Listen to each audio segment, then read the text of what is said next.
Oh. Hmm. Oh. Welcome to our complete ServiceNow Developer Career Roundup for 2023. Jeff here from ServiceNow Simple, where we help you understand the ins and outs of ServiceNow, keeping it simple all the way. And in this video, we're talking all things ServiceNow Developer. We'll share real-world figures describing current ServiceNow developer salaries and opportunities, and we'll help you better understand what a ServiceNow developer actually does on a daily basis and the skills they use. Plus, things you should be doing right now if you're interested in becoming a ServiceNow developer yourself. Now, if you're currently a ServiceNow developer or you have already started working toward becoming one and you have some helpful tips, I'd love it if you'd leave your insights in the comments so that others can gain from the experiences you've had. And make sure you stick around until the end of the video where we share our #1 most important tip for anyone considering a career as a ServiceNow developer. And now, let's jump into it. Our 2023 ServiceNow Developer Roundup. ServiceNow is a cloud-based platform that helps companies deliver common IT services. The platform includes an enterprise-wide database that serves as the single source of truth for the data, and it comes out of box with a large set of software as a service applications for doing things like IT service management and operations management, HR delivery, customer service management, asset management, security operations, and much more. And here's the really cool part. ServiceNow includes a development platform and a set of tools for enhancing those applications or developing new ones. ServiceNow developers are people who understand the platform and know how to work within it to customize the out-of-box apps or build entirely new ones. So let's talk a bit about ServiceNow developer salaries and the level of demand that's currently out there. And to do that, we'll turn to a few staffing agencies, beginning with Glassdoor. And by the way, these are definitely US-based numbers, and I know we have a lot of viewers in other countries. I apologize for that, but this is just the data I have access to and I'm confident is accurate. If anyone has insights from other areas of the world, hit the comments and let us know what's happening in your area. But according to Glassdoor, the average salary for ServiceNow developers in the positions that they're filling is around $104,000 per year. Their placements top out at around $128,000, with the low-end positions filling at $84,000 a year. And they currently have openings listed for 262 ServiceNow developer positions. Indeed.com reports numbers just a bit higher, with average salaries of around $117,000, highs of $152,000, and lows around $90,000. And they have openings currently listed for 748 ServiceNow developer positions. And at the top of the range, ZipRecruiter reports their average is $125,209 per year, with highs of $166,500 and lows of $103,000. And they currently list 6,767 open positions. And I can offer a bit of insight as someone who's currently working as a ServiceNow developer. And based upon my experience and talking with lots of other developers, I'd place the average at around 130. And I can tell you that the company I currently work for is constantly looking for ServiceNow developers to join our teams, and we just can't find qualified people to fill the positions. And while we can't say for sure what the future holds for ServiceNow and the need for developers, what we can do is look to the past and present to get some idea. And for that, I like to turn to Google Trends. This tool reports how often keywords or phrases are being searched on Google over some time frame and can be a good indicator of interest level or popularity. I ran it for the keywords ServiceNow and ServiceNow Developer, and both trend lines are impressive. The level of interest for both has been on the increase since 2015. It's currently at an all-time high. It shows no indication of dropping soon. Let's turn now to the job itself and what ServiceNow developers actually do on a daily basis. And to do that, let's jump into the Now platform user interface for a quick demonstration. This is the primary user interface for ServiceNow. It includes the main menu across the top, and clicking the All menu item opens a navigation element that lists all of the applications that have been installed on the instance. And as you can see, it comes with a large list of installed applications out of box. A ServiceNow developer can make customizations to any of these applications or create entirely new ones from scratch and add them to the list. ServiceNow developers spend a lot of time working within an application named Studio, which provides an integrated environment or IDE for development. Upon entering Studio, you first select the application you wish to work on or begin the process of creating a new one. Notice also that ServiceNow integrates with popular source control tools, Git, for example, to manage and track changes and deployments. And the ServiceNow Store offers a portal containing hundreds of additional applications and plugins that can be installed as needed. With an application open within Studio, and I've chosen the Software Standards application, we can poke around and see a lot of things that ServiceNow developers do on a daily basis, starting with source control and establishing a connection to a Git repository.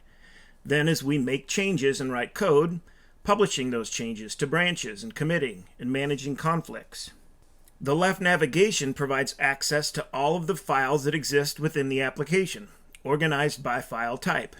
We can see, for example, this application includes a single database table named Standard Software. We can open that file to see the table structure and make changes. Let's add a field to track the version of the standard software. I'll click New, specify the database field type, provide a field label and name, set any additional attributes, and click Submit. So, ServiceNow developers do database development, create and modify tables, build indexes, execute queries. They also understand and build relationships between tables, using table extensions and reference fields for primary and foreign keys. We can also add new files to our application by clicking the File menu and selecting the Create File item. Files are organized by type, and as you can see, there are lots of different types of files that we can create. Let's say we need to create a new data entry form for entering or modifying standard software items. I'll select the Forms and UI file type and select Form. I'll then choose which database table the new form represents and click Create. And now I can customize my form using the Form Designer by adding columns and sections and adding or removing fields. So, ServiceNow developers do UI and UX development to create intuitive menus and lists, forms, reports, and dashboards. They also build integrations to push or pull data between the ServiceNow database and legacy on-prem or cloud-based data stores using JDBC, LDAP, REST, files, and web services. And they create workflows for automating processes consisting of a sequence of steps or actions to be taken based upon some triggered event. And of course, they write code, mostly in the form of JavaScript. Scripts can be written and attached to all sorts of different files and events across the platform. We can write a script, for example, to query the database for all user records, loop through, and make some modification, or write a special report. Or a script that executes within an integration to transform some value from the legacy database to ServiceNow's data type.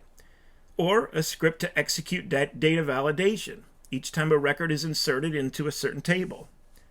And throughout the development process, we can jump into the Automated Test Framework, or ATF application, which is used to automate the testing of applications, customizations, and configurations. This application allows us to create test suites, tests, and steps that get executed automatically to ensure our changes are behaving as expected. Test suites can be set to automatically execute as part of the deployment process to run a series of UI actions or server-side scripts to ensure quality, test regressively, and validate expected business process outcomes. And ServiceNow also includes an entire suite of DevOps capabilities for managing deployments up the stack of instances, from development to test, staging, and production. So ServiceNow developers can submit their changes for deployment, publish to repositories, and track their versions as they move through the deployment pipeline. As you can see, ServiceNow developers spend their day doing many of the same things traditional software developers do. The only difference is they do them within the ServiceNow platform, which brings us to our list of the top 4 ServiceNow developer skills. And the first skill is ServiceNow itself. There is no replacing a solid understanding of the platform, the applications, and the database that power ServiceNow. These are skills that, when you have them, differentiates you from all other traditional software developers and sets you on a path toward a successful career as a ServiceNow developer. Coming in second is JavaScript. JavaScript is the de facto programming language in ServiceNow. It's the language ServiceNow developers use every day to write business logic, develop fixed scripts, and interact with the database. Skill number 3 is web development skills, including languages like HTML, CSS, XML, and web services. ServiceNow is a web-based platform, so knowing how to work with web development technologies is important for any ServiceNow developer. And finally, our fourth most highly used ServiceNow development skill is integrations. ServiceNow developers spend a lot of time transitioning IT services from legacy applications to ServiceNow via lift and shift projects and developing new replacement applications. In both cases, porting data between legacy sources and the ServiceNow database is critical to the success of those transitions. Understanding how to use integration technologies like APIs, JDBC and SQL, LDAP and REST is important for anyone looking to have a successful career as a ServiceNow developer. Now, if you're interested in pursuing a career as a ServiceNow developer yourself, we'd like to leave you with a few suggestions of things you can begin doing right now. The first and by far the most important thing you should do to begin your journey is become a member of the ServiceNow Developer Program and get yourself your very own Personal Developer Instance, or PDI. A PDI is a fully functioning instance of the ServiceNow platform that can be used to explore, experiment, and educate yourself about all things ServiceNow. There are no requirements other than to create an account as a member of the ServiceNow Developer Program, which is entirely free, by the way. Once you've done that, and it's easy, you gain immediate access to requesting the creation of a PDI, upon which you will be set up as a system administrator with permissions to do pretty much anything you want in the platform.